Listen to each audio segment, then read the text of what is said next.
Yun mga kamaski, iikutin natin guys ang kagandahan ngayon dito sa Cartagena Terminal. So, samahan niyo ako ikutin from Rhapsody of the Seas. Ikutin natin ang terminal na ito kung ano ang laman dito. Kasi may nagsabi na napakaganda na siya ngayon. Ang dami mo nang makikita na iba't ibang klaseng hayop na hindi na sila nakatali guys. Right? Tara, let's go! So, from Rhapsody guys, ito yung support ay nakikita nyo itong nakalagay exit. So, exit from terminal, entrance naman dito sa lugar na ito. So, ito yung welcome to Cartagena de Indias. Yeah? Visit our colonial shining village, one of Valdez coffee shops, snack bars, Emerald Gallery, Aviary, Parrot Emporium. So, ayun.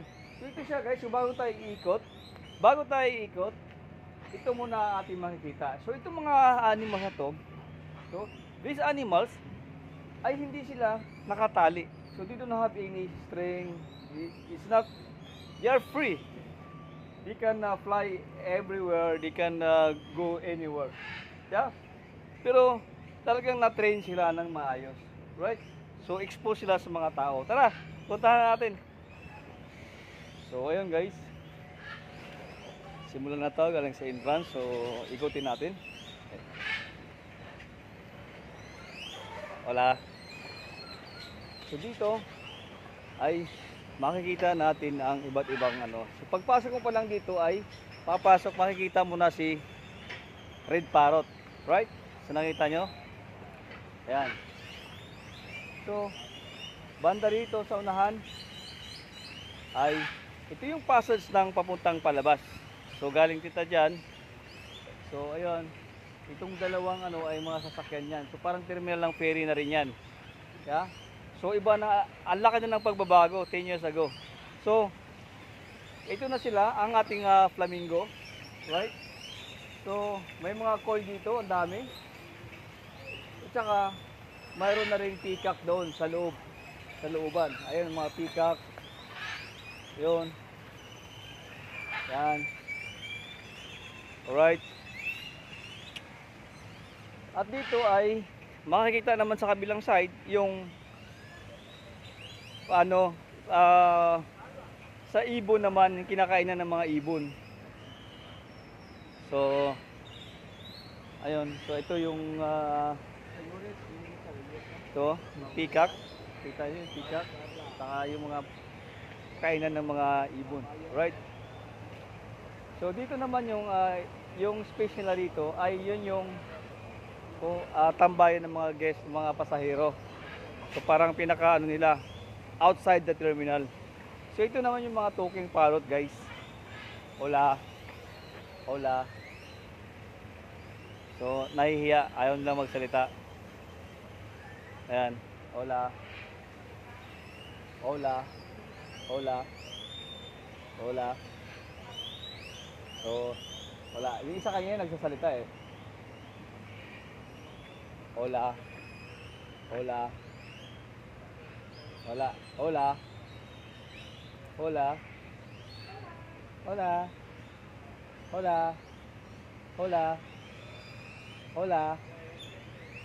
Hola. Hola. Diba? So, nagsalita siya. Hola. Hola. So, he's talking, ha? Hola. Hola.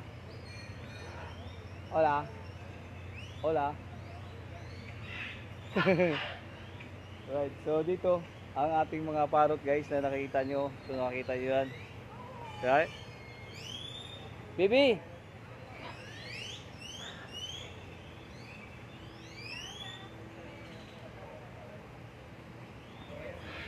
So, ayun guys.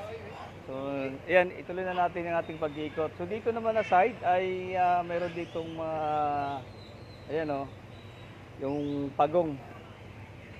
Ayan. O, nakikita nyo. Ayan, maliliit pa siya. So, ang kinakain niyan ay fruits. Ayan, tumatakbo.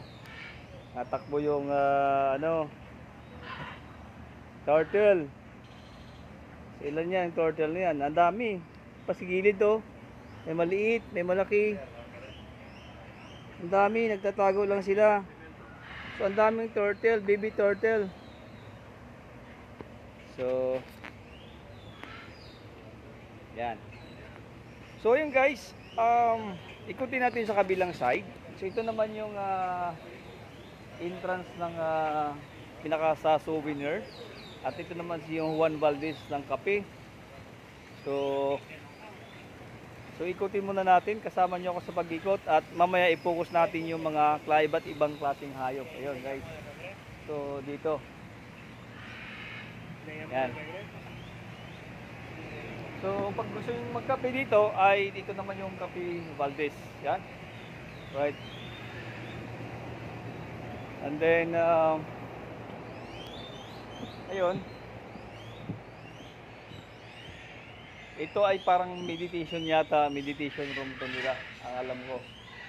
So, hindi natin alam kung pwede tayong pumasok dito. Sarado. So, bawal tayo pumasok dyan kasi sarado. So, dito, ay yung entrance naman ng so ito yung to the ship, may sign naman, to the ship, tropical terrace, transportation and guide. At dito ay makikita natin ang iba't ibang klaseng hayop na sa loob ng kagubatan na to. Right? So, dito makikita mo na agad yung please do not touch the giants and features. Por favor, no tocar los osos hormigueros. Right? So, dito sa looban, so hahanapin natin siya kung nasaan siya ngayon. So, nagtatago siya sa kabilang side siguro. Alright. So, dito.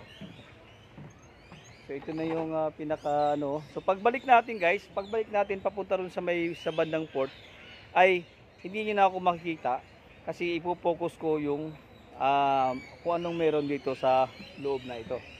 Right? So, dito, nawala si Monkey. May monkey dito kanina, nawala. Baka tumakas.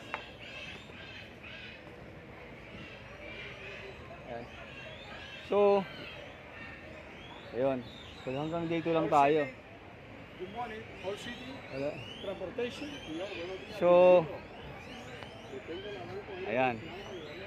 So, dito sa looban ng gubat na yan, ay makikita mo yung iba't ibang klaseng hayop dyan na hindi sila nakatali. Right? So, yun guys, i-focus natin ang camera sa harapan at para makita nyo kung ano ang meron dito. Right?